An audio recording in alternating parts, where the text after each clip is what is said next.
Hey, it's my last day. So we're back at the pond.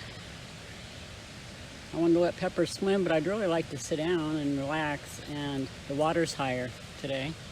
So there's no sitting down by the water anymore. And he won't go down there without me, which is fine because there's a current today, and I don't want to have to jump in there and save this dog, but I would. You know I would. Pepper. Well, tell me this isn't gorgeous. We just came from up that way. See the beautiful boulder? Reminds me of North Carolina, gotta be honest with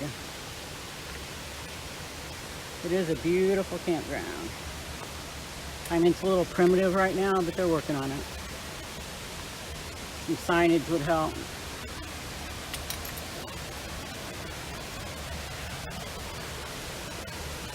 But yesterday it rained all day, so we didn't get out much. This is my last day, so I wanted to see the little falls. We were at the pond, what they call a baptism pond, years ago. Oh, Pepper's gonna want to go in. But, Pepper, wait a minute. I don't know if I can save you here. Yeah, I guess he's okay right there. He will find the water. No doubt about it. Pepper, come here. Come on, don't make me get wet to save you. Yeah, here he goes. Pepper, now what are you gonna do? All right, I gotta go save my dog.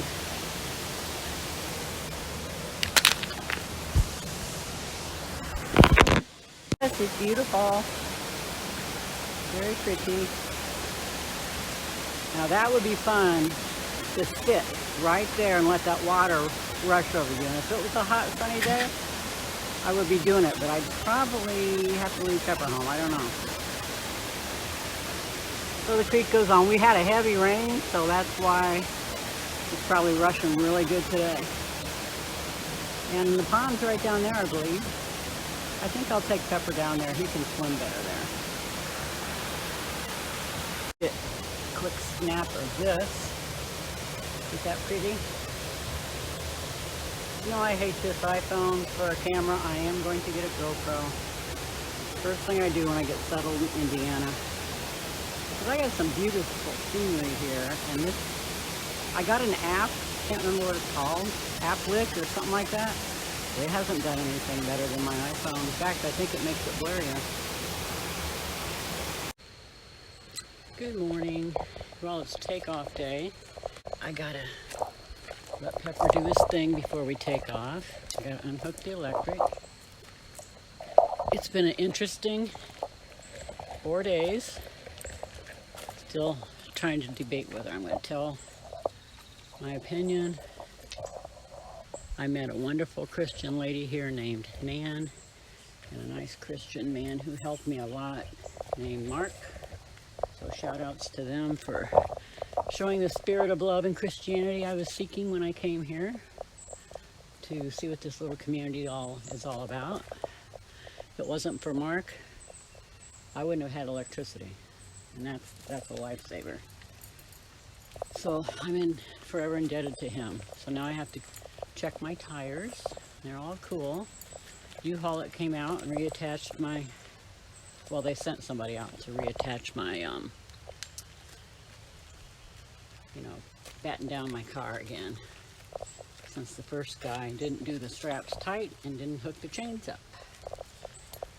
So, looks like everyone's still sleeping. It's after 8, I think, in the morning. Well, my time. I kept it on my time. It's probably 7 o'clock in the morning here. So, car looks okay. I'll get the electric. Unfortunately, my mirror clipped a semi. He clipped me, actually, on these narrow bypass lanes that I noticed is only a foot clearance for semis and big rigs and RVs, not like normal highways. And we got too close and my mirror got slammed inward, so I don't have a mirror now. I've tried to pull it out. And frankly, there's a reason why I'm not going to ask anybody to help me with that, and I might share it later. I don't know. what I'm going to share. So I'm going to shut off for now, and I'll see you on the road. Okay, I'm leaving Thunder Canyon. It was a beautiful little spot, but it's not ready really to be open.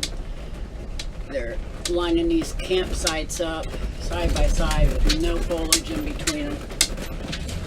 And I wouldn't want to camp like that. The campsite I was supposed to get, because I was hauling my car, which totally irritated him, and it was a last minute decision long after I'd booked my campsite.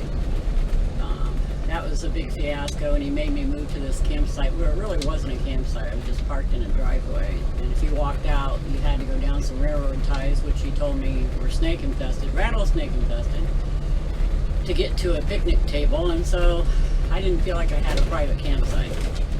So, you know, if you're looking for like great camping, this isn't it.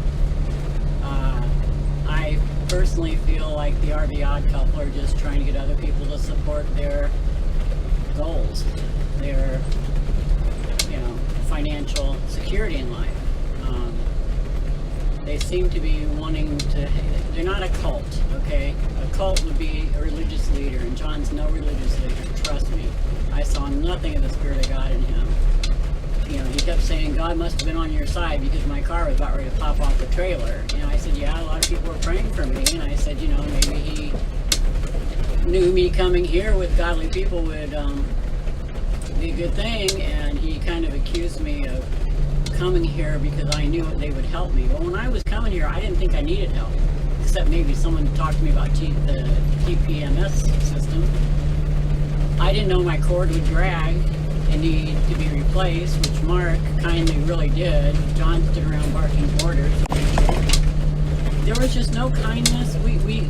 I'm a realtor. I've dealt with a lot of people from the East, New York, Boston, selling half of South Florida's that.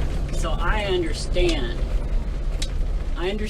how to deal with them. And I got into a trading quips back and forth, keeping the humor going, you know, and he'd laugh and trade quips, and then he'd get, you know, kind of like ticked off. And then I would try to revive it, and you know, I was exhausted. I'd had 12 hours of driving through Atlanta rush hour, stop and go. My nerves were shot. I was exhausted. My cats were under the bed for 12 hours. You know, cats get kidney things really easy. I wanted them to be out here drinking water and using the litter box. And I mentioned that a couple times. No one cared about that. You know, he got his henchmen around, and there were 4 guys. Mark, which was one who seems like a really nice Christian man. The others were probably nice too. But John was just a piece of work, did not make me feel welcome at all. And I'll tell more later. I gotta get on the road. I might not even air this, to be honest with you. But I took it real personal. I'm a 70-year-old lady taking my first trip, and I'm accused of coming there only for help from them? What's that all about? I was on my way to Indiana and thought this would be the only time I'd really be close to them. And you know from my prior videos that I've almost had hero worship over these people. And man, was I in for a letdown. I wish I hadn't stopped, to be honest with you. I wish I had saved my $160 and gotten to where I was going, because I'm anxious to get home, see my family, and people care about me, and people are nice to me. You know, I didn't need this. I just really didn't need this. But I met a wonderful woman named Nan. Hi, Nan. I hope you're watching. I hope we connect in the future, maybe out west in the wintertime. So, wonderful New York woman named Nan that I really relate to, and she likes cats and has an electric bike, and I think we could have some fun together and hook up. So, at any rate, that's all for now. Bye.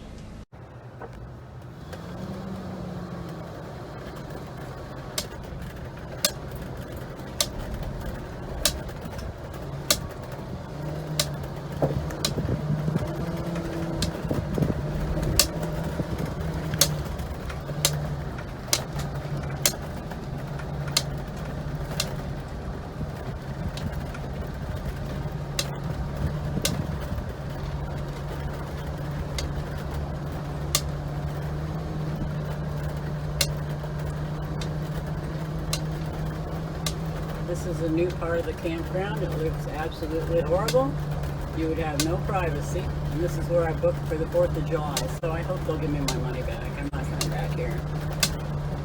Yeah, there's some beautiful things to see, but North Carolina has this campground beach. tons of little falls and trails in North Carolina and other places I've been, so this is off the beaten path, and unless you're part of their little group, which I didn't feel part of, I don't see any point in coming back here. And more about that later, actually. Alright, I'm going to shut it off for now. Oh my word. I was barely 5 miles away from the campground and I got a flat tire. Coming down the mountain loaded like I am, I guess it was just too much for the tire. I'm almost down the mountain, I believe. But I spent yesterday going up and down mountains, so I know I'm loaded pretty heavy. So at any rate, I called Geico roadside assistance and I'm waiting to hear back. I do have a good spare. I just hope I don't have any more problems on the way home. Indiana. I really didn't expect this because they were brand new tires. So I don't know. Hopefully roadside assistance will get to me soon. It's 9:45 Indiana time. So we'll see how long this takes out of my drive time. Okay, a really nice southern gentleman called me. I love their accents around here. I really do. I feel like I have such a harsh Midwestern voice, and I just love that slow, patient sounding voice that the Southerners have. At any rate, I digress. So the serviceman called. He should be here in a half hour. So hopefully I can make it down the mountains and not have any more problem, because I know it's the extra weight coming down the mountain that did it. And I think I'm almost down. I think I'm like 3 miles from being down, so if I can just make it down one more time. And I think I'm done with Mountains End, so I'm just chillaxing, waiting on him. Thank God for Geico. I've always used Geico, and I've always had older vehicles, and they probably don't make any money on me because I use the roadside assistance quite often. But I really wasn't expecting it with this, so we'll see. Try to keep my spirit alive. God's with me, I know. I'm safe. I'm healthy. Life's good. It's just a flat tire. Okay. We have Officer Fetters helping me. And Geico service. Thank God that I didn't wreck.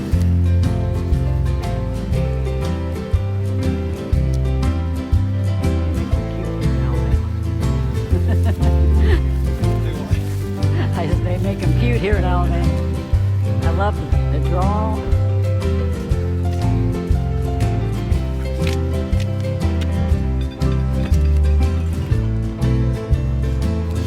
And I didn't get rear-ended.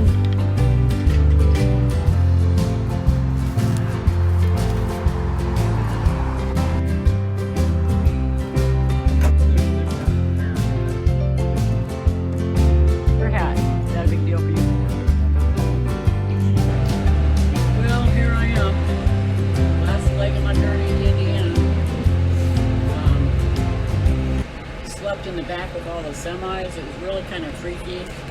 2 of them knocked on my window and screamed at me that I was parked in the wrong place, but it was like filled up here. It wasn't like the one in Ocala. So I just had to drive around till I felt like I was in a place where they weren't going to yell at me. I was kind of double parked, but I was tired. I just wanted to stop for the night. And so I'm at Lowe's. I'm really loving Lowe's. I'm a member now. Does that mean I'm a trucker?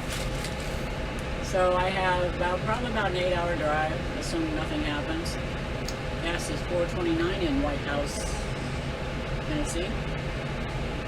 So Pepper's waiting on me to give him something from Taco John's. I wonder if they have Taco John's in Indiana. I really like that place. I was able to get an egg burrito with no meat on it. So I'm going to take off.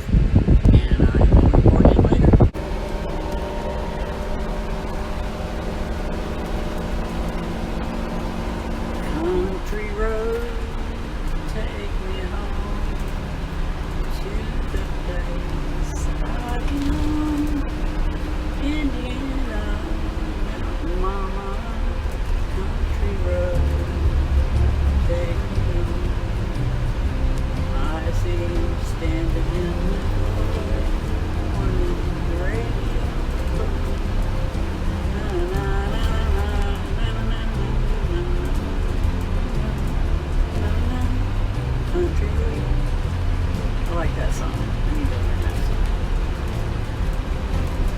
of Indiana, probably 10 miles outside of where I grew up. Well, here's the sign. Let's see.